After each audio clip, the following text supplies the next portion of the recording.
Ton mari a remarqué un changement? Que veux-tu dire? Tu te souviens, hier, je te disais que le mien avait cru que j'avais un amant. Ah oui! Non, mais j'ai fait des efforts afin de mettre de la douceur dans ma vie.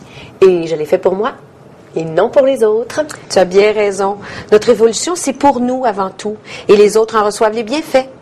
Je t'avoue que j'ai été fière de moi. Ça m'a même aidé à contrôler mon stress, est-ce possible? Absolument. Le respect est une grande énergie de l'univers. C'est cette base qui nous unit les uns aux autres. C'est aussi la même base qui nous lie à l'énergie. Mais que veut dire cette loi en somme? Elle signifie le respect. Le respect n'est-il pas une raison primordiale de motivation dans une relation amoureuse? À mon avis, quand le respect n'a plus sa place, il n'y a plus d'amour. Mais comment respecter l'énergie de l'univers qui, somme toute, est l'univers? En utilisant à bon escient son énergie, c'est-à-dire en évitant de la dilapider inutilement, j'explique. Vous utilisez votre forme pensée pour obtenir un espace de stationnement, vous l'avez, mais vous en occupez 2 espaces, parce que vous vous êtes garé sans aucun scrupule pour les autres. L'espace de stationnement, bien qu'il soit asphalté et démarqué par des lignes de peinture blanche, est avant tout un espace en énergie. Tout est conçu de cellules, de molécules et d'atomes, même un espace de stationnement. En prenant 2 places au lieu d'une, à laquelle vous avez droit, vous gaspillez de l'énergie. C'est votre propre énergie que vous dilapidez, parce que nous sommes une partie intégrale de l'énergie première. Vous avez dans vos poches un papier mouchoir, vous le jetez par terre. Ce mouchoir a été lié par votre propre énergie.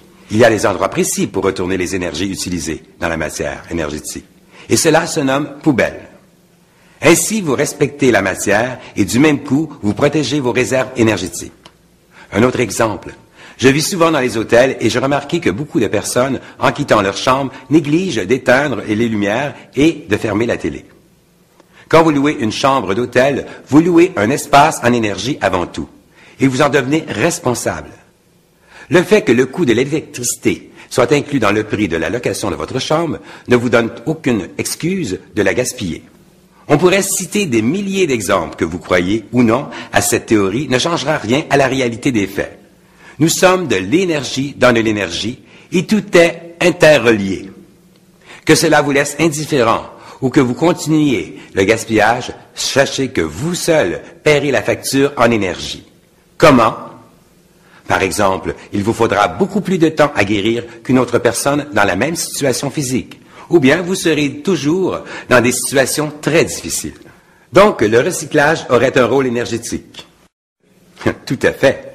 Je ne crois pas que l'homme ait encore compris sa liaison avec l'énergie de l'univers, mais il a compris l'énergie de la matière et qu'elle peut être réutilisable.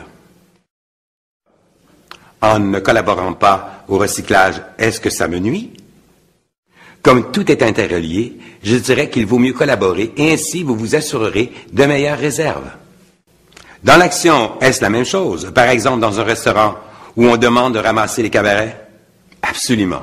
Personnellement, je suis triste pour les personnes qui, par insouciance, ne se conforment pas aux règles de la société. Sans le savoir, elles en paieront quand même un jour la facture. Je vous propose donc aujourd'hui de participer au recyclage avec générosité et ainsi de réfléchir sur le respect de la matière énergétique. Continuez à développer le sens pratique de votre mécanisme de pensée en utilisant les différents points appris jusqu'à maintenant. Vivez des moments très agréables. Ciao, ciao!